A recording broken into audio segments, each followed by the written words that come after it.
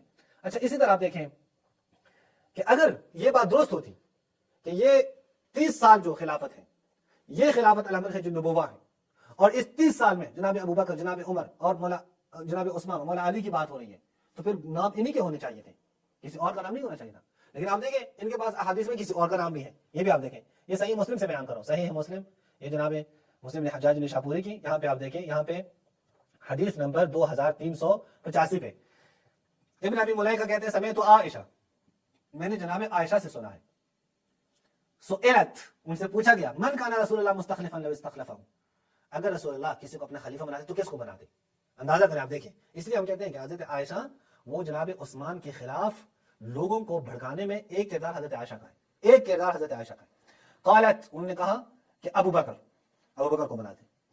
فقیل لها ثم من, ابو بکر کے بعد کس کو بناتے؟ بعد ابی بکر کے بعد قالت عمر, کہتے ہیں عمر صاحب کو بناتے. پھر ان سے پوچھا گیا کہ عمر کے بعد کس کو بناتے؟ ابو عبیدہ بن جراح, ابو عبیدہ بن جراح کو بنا دیتے.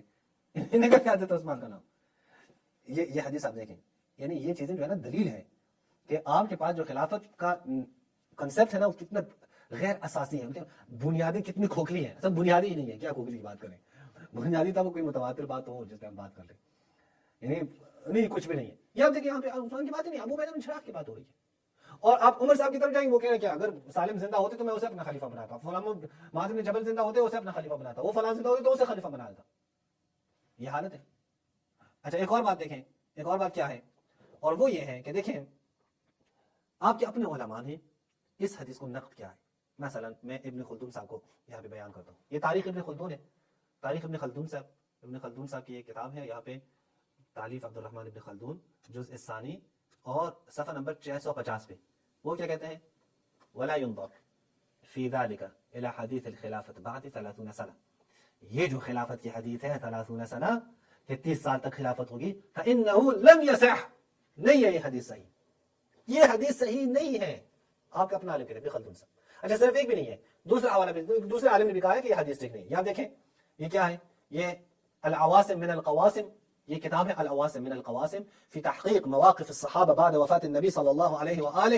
یہاں پہ آپ دیکھیں, یہاں پہ صفحہ نمبر 206 پہ یہ بات ہو رہی ہے, جو کہ معاویہ کا دفاع کرنے, اور معاویہ کا دفاع کرنے والے پہ وہ اس حدیث کو نہیں مانتے. یعنی ابھی بھی ہے, ابھی بھی لوگ ہیں جو اس حدیث پہ نقد کرتے ہیں, چونکہ ان کو کوشش کرنی ہے کہ معاویہ کا دفاع کریں. ہم تو معاویہ کا دفاع نہیں کرتے, ہم تو کہتے ہیں کہ نہیں ہو, اصل حدیث ہی ٹھیک نہیں ہے. کسی صورت میں بھی آپ یہ 3 4 5 یہ جو خلفاء ہیں یہ آپ ثابت نہیں کر سکتے احادیث سے. اچھا یہاں پہ آپ دیکھیں آگے کہتے ہیں اگر کہا جائے کہ سفینہ سے روایت نقل ہے, رسول اللہ نے فرمایا خلافت 30 سنہ پھر ملوکیت ہوگی, تو اس میں اگر ہم گننا چاہیں تو ابوبکر الی تسلیم الحسن, جیسے امام حسن علیہ السلام تک, تو کہتے ہیں یہ 30 سال پورے ہو جائیں. قلنا, وہ کہتے ہیں ہم اب کہتے ہیں, اور جواب جو کس کا ہے, جواب آپ کے خود ابن عربی صاحب کے, خذ ما ترى ودع شيئا سمعت به, خذ ما ترى في طلعة البدر ما يغنيك عن زحفنا فلا, یہ یہاں پہ جو ہے نا یہ لکھا ہے, لیکن وهذا حدیث لا يصح, یہ حدیث کیا ہے, یہ درست نہیں ہے. اگر درست بھی ہو تو اس کے تناقضات ہوتے ہیں, متعارضات ہوتے ہیں. میں آپ کے سامنے صرف پھر یہی بات کروں جناب, آپ کے پاس خلافت کے لیے, دیکھیں خلافت کی بات کر رہا ہوں, خلافت کے لیے جو میرے اور آپ کے اساسی اختلافات میں سے ہیں, آپ کے پاس خلافت کے لیے کوئی دلیل نہیں ہے. آپ جس خلافت کو کہہ رہے ہیں یہ علی منہج النبوہ ہے, وہ تو میں ابھی ڈسکس نہیں کر رہا کہ ان کی خلافت میں کیا ہو رہا ہے, نہیں اس کو ڈسکس ہی نہیں کر رہا. کیا واقعی وہ منہج نبوہ تھی؟ کیا پہلے خلیفے, دوسرے خلیفے, تیسرے خلیفہ میں کیا جو کچھ ہوا کیا واقعی وہ منہج نبوہ ہے؟ نہیں وہ ڈسکس نہیں کر رہا, اس کی تو میں بات ہی نہیں کر رہا. یہ تو سارے آپ کے یہاں تناقضات ہیں. آپ کہتے ہیں منہج نبوہ ہے, لیکن تیسرے خلیفہ کو قتل کر رہے ہیں لوگ قتل کر رہے ہیں. دوسری طرف سے آپ کہتے ہیں رسول اللہ نے کہا ہے خیر القرون قرنی, اگر بہترین قرن ہے تو یہ لوگ بصرہ, کوفہ, پتہ نہیں مصر, یہاں سے لوگ اکٹھے ہو رہے ہیں خلیفہ کو قتل کر رہے ہیں, تو کیسے خیر القرون قرنی پھر یہ بات ہو رہی ہے؟ اگر بہترین لوگ بھی ہیں, یہ بہترین لوگ اٹھ کے